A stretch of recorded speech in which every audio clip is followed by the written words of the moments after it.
అందరికీ నమస్కారం. శ్రీ గురుభ్యో నమః. శ్రీమాత్రే నమః.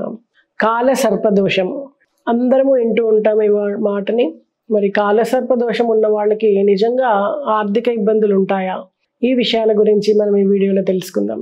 కాల సర్పదోషము జాతకంలో ఉన్నప్పుడు డబ్బు కోసం చేసేటువంటి ప్రయత్నాలు ఏవి కూడా ఫలించవని, ఆర్థిక నష్టాలు ఎక్కువగా ఉంటాయని, జీవితంలో అనేక రకాల సమస్యలు మొదలవుతాయని అంటూ ఉంటారు.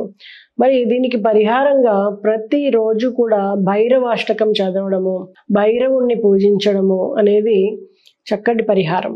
కాలసర్పదోషానికి సంబంధించిన సమస్యల నుంచి ఉపశమనం పొందడానికి భైరవుడు ఒక్కడే మనకి దారి చూపించగలడు.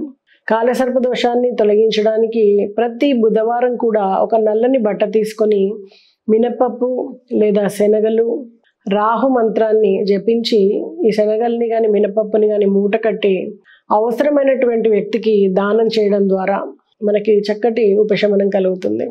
మన పనుల్లో ఉండేటువంటి అంతరాయాలన్నీ కూడా తొలగిపోయి మనకి ఆర్థికాభివృద్ధి కలుగుతుంది. అలాగే నాసిక్లోని త్రయంబకేశ్వర జ్యోతిర్లింగము కాలసర్పదోష ఆరాధనకు చాలా ప్రసిద్ధి చెందింది. మరి ఈ పవిత్ర జ్యోతిర్లింగ దర్శనం ద్వారా కూడా కాలసర్పదోషం నుంచి మనము విముక్తి పొందవచ్చు. కాలసర్పదోషాన్ని తొలగించుకోవడానికి మరి ఒక ఉపాయం ఏంటి అంటే మహామృత్యుంజయ మంత్రాన్ని రుద్రాక్షమాలతో జపించడం.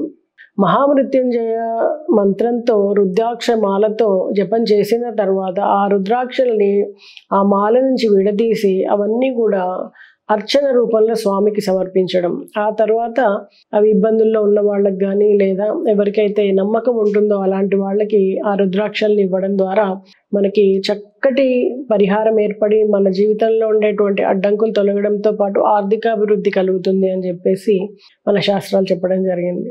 ఈ రకంగా కాలసర్పదోషానికి సంబంధించినటువంటి పరిహారాన్ని చేసుకుని ఆర్థికాభివృద్ధిని పొందండి. అందరూ ఈ పరిహారాన్ని పాటిస్తారని ఆశిస్తాను. శుభం.